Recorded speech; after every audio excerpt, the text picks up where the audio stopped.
در ابتدای داستان میبینیم که کارگرها توی معدن مشغول کارن که یهو معدن ریزش میکنه و مردی به اسم تدی جونش رو از دست میده. میریم به چند روز بعد. توی یک مهمونی که متعلق به ثروتمندان شهره، دختری به اسم کنی با پسری ثروتمند به نام کیلفورد آشنا میشه. کیلفورد صاحب همون معدنیه که فرو ریخت. مدتی بعد این دو با هم ازدواج میکنن. چند روز بعد ازدواج کیلفورد در جنگ جهانی اول شرکت میکنه و اونجا بر اثر یک انفجار بزرگ قطع نخاع شده و فلج میشه و بعدش هم به خونه برش میگردونن. کنی میره به استقبالش و بهش دلداری میده و میگه واسه دکتر پیدا میکنم تا دوباره سرپاشی. اما به محض اینکه کنی از اتاق بیرون میاد، صدای مسلح شدن از کیلفورد رو میشنوه و فوراً وارد اتاق میشه. کیلفورد بهش میگه میخوام با کشتن خودم تو رو از تعهدی که بهم داری آزاد کنم، اما کنی جلوشو میگیره.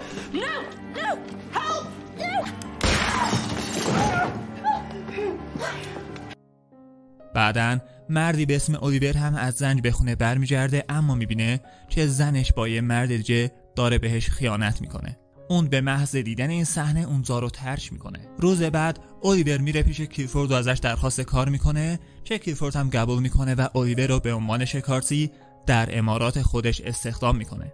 یه روز بعد کیلفورد به همراه کنی میرن به کلبه الیور تا بهش سر بزنن که اونجا کنی با الیور آشنا میشه. بعدن کیلفورد زنی به اسم بس رو استخدام میکنه تا کارهای شخصیشو انجام بده. بس همسر تدی بوده که در ریزش معدن جونشو از دست داده. به خاطر همین بس از خانواده کیلفورد دل خوشی نداره. همون روز کیلفورد به کنی میگه قرار چند روزیو بره و به معدناشون سر بزنه. بعد رفتن کیلفورد فرصتی پیش میاد و کنی و الیور با هم راجع به کار الیور صحبت میکنن.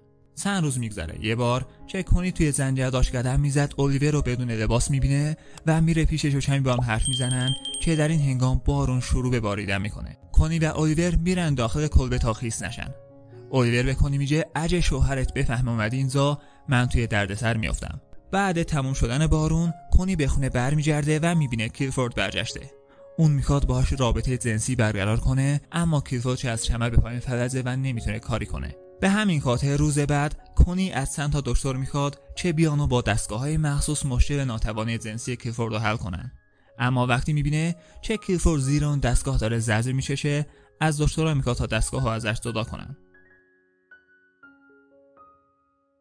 روز بعد کنی دوباره میره پیش الیور و باش کمی درد و دل میکنه و از اینکه هیچ وقت نمیتونه بچه داره ناراحته. چه اینجا الیور بغلش میکنه و بعدش هم میرن و داخل کلبه با هم رابطه برقرار میکنن.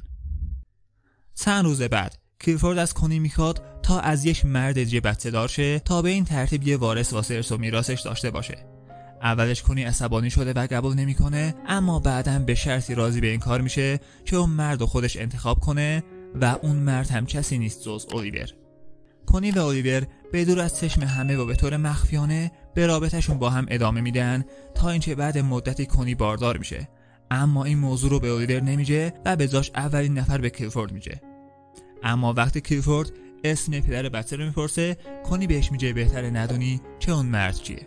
چند روز میگذره. یه بار وقتی که کیلفورد و کنی توی زنجیره بودن، ماشین کیلفورد توی جلگیر میکنه و الیور میاد تا کمکش کنه که اینجا الیور از باردار بودن کنی خبردار میشه.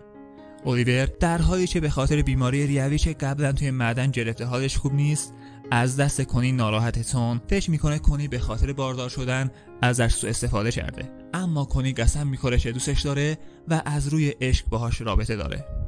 کیلفورد تصمیم داره در یک مهمونی باردار بودن کنی رو اعلام کنه، اما همون روز خدمتکارشون بس متوجه رابطه پنهانی کنی و الیور میشه و به خاطر کینه‌ای که از مرگ همسرش در معدن کیلفورد داره این موضوع رو به کیلفورد میگه. کیلفورد هم از اینکه کنی با یک کارگر رابطه داشته عصبانی شده و حسابی به هم میریزه. یه روز بعد از رسوایی خانواده کیلفورد، کنی میره پیش الیور و ازش میخواد تا با هم از اونجا فرار کنن و بعدش هم دوتایی میرن پیش کیلفورد و ازش میخوان که کنی رو طلاق بده، اما اون قبول نمیکنه. که اینجا کنی بهش میگه تو یه بار میخواستی به خاطر من خودتو بکشی و من رو آزاد کنی، پس حالا وقتشه با طلاق دادن من این رسوایی رو از دامنت پاک کنی و بعدش هم از اونجا میره. و در آخر هم کیلفورد بهش میگه باشه من طلاقت میدم و فیلم به پایان میرسه. خب دوستان و همراهان عزیز، ممنون که تا اینجا با من همراه بودید. لایک ویدیو و سابسکرایب کانال یادتون نره تا هیچ ویدیو دیگر. شب و روزتون بخیر.